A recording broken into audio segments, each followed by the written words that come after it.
Pour plus d'informations sur ce sujet, nous recevons pour vous le directeur de la sécurité routière au ministère de l'Équipement et des Transports, M. Fall Malik. Bonsoir, Monsieur le directeur, et bienvenue sur ce plateau. Bonsoir. Bienvenue sur ce plateau. Merci beaucoup, merci et bonsoir. Bismillah ar-Rahman ar-Rahim wa sallallahu ala nabi al-Karim. Je dois d'abord vous remercier de l'opportunité que vous nous donnez de nous exprimer sur cette question essentielle qui est donc la sécurité routière à l'occasion donc de la célébration de cette journée africaine.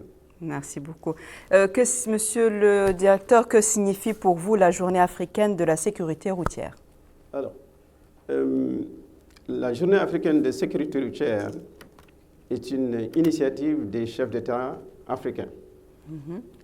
Alors, c'est une occasion, et elle est d'abord célébrée chaque troisième dimanche du mois de novembre de chaque année. Donc. Alors, c'est une occasion de sensibiliser les citoyens sur les questions de sécurité routière.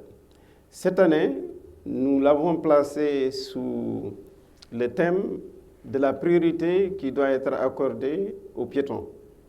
Le piéton est l'usager de la route le plus vulnérable, le moins protégé, mais vraiment le plus faible. C'est pourquoi les autorités ont instruit à ce que le piéton soit placé dans les priorités. C'est dans cette dynamique que nous avons effectivement décidé cette année de sensibiliser le maximum d'usagers de la route sur les priorités qui doivent être accordées donc aux piétons.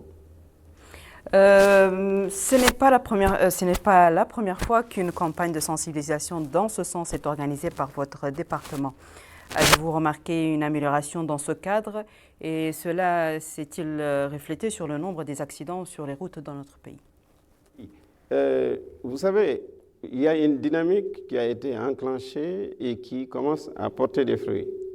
Je vais vous donner quelques chiffres pour que vous puissiez comprendre. En 2009, notre pays avait enregistré 8000 accidents qui avaient donc causé la mort, malheureusement, de 220 individus. En 2019, on a enregistré 173 décès pour environ 6400 accidents. Aujourd'hui, au mois d'octobre, nous avons enregistré sur les axes interurbains, donc les données que nous avons recueillies de la gendarmerie, et pour Nouakchott-Ouest, nous avons enregistré 89 décès pour environ 3000 accidents. Donc, compte tenu du nombre de véhicules qui a vraiment augmenté de manière très significative, il faut donc noter qu'il y a un effort pour continuer dans une dynamique de réduction des accidents. Comparé, vous-même, vous pouvez faire la comparaison entre 2009, 222 décès, et aujourd'hui, nous sommes environ à 89. Il nous reste, c'est vrai, 2 mois encore, et nous souhaitons, Inch'Allah, qu'il n'y ait plus de pertes en vie humaine sur nos routes. Mais je dois dire que des efforts énormes ont été fournis pour arriver à ces résultats. Parmi ces efforts, il y a d'abord une réglementation, parce qu'il y a une volonté de réglementer la circulation dans sa globalité. C'est pourquoi, tout dernièrement, il a été décidé d'interdire donc la circulation des véhicules entre 0h et 5h du matin, dans le souci de protéger donc les citoyens. La deuxième initiative importante, c'est la circulation des tuk-tuk. Ce que les citoyens doivent comprendre, c'est que ces mesures sont prises pour d'abord désengorger le centre-ville, mais pour permettre à tous les acteurs, tous les usagers de pouvoir circuler dans les meilleures conditions. Mais il faut aussi noter qu'il y a actuellement une concertation très avancée entre les différents acteurs pour, n'est-ce pas, actualiser ou adapter notre code de la route. Donc nous avons beaucoup avancé sur cette question et les prochains mois, effectivement, Inch'Allah, nous aurons un code de la route plus adapté. Mais c'est dans cette même dynamique, effectivement, que ces sensibilisations sont régulièrement donc, organisées sur des thèmes spécifiques selon les informations qui nous remontent.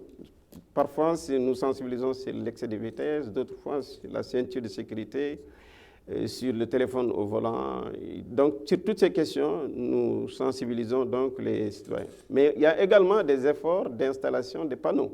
Et c'est pourquoi, cette année, si vous l'avez remarqué, nous avons essayé de travailler avec l'ensemble des acteurs. Les opérateurs de téléphonie mobile nous ont beaucoup appuyés pour diffuser des messages concernant justement le respect de la signalisation routière. Parce qu'il y a des efforts énormes d'installation des panneaux de signalisation. Donc il y a lieu de sensibiliser l'ensemble des usagers sur le respect de cette signalisation pour effectivement faire baisser le nombre d'accidents.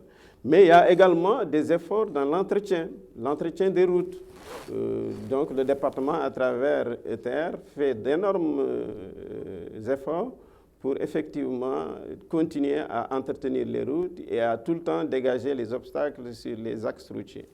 Mais il faut noter aussi la présence du SAMU national qui a été donc instauré et qui constitue un outil extrêmement puissant pour venir en aide, n'est-ce pas, aux accidentés de la route. Il y a un numéro qui a été diffusé, partagé, donc c'est le numéro 101 et qui permet effectivement à tous ceux qui malheureusement subissent des accidents d'intervenir pour permettre à de véritables professionnels de prendre en charge les victimes d'accidents. Merci beaucoup, monsieur le directeur de la sécurité routière au ministère de l'Équipement et des Transports, monsieur Fall Malik, d'avoir répondu à nos questions. Merci beaucoup.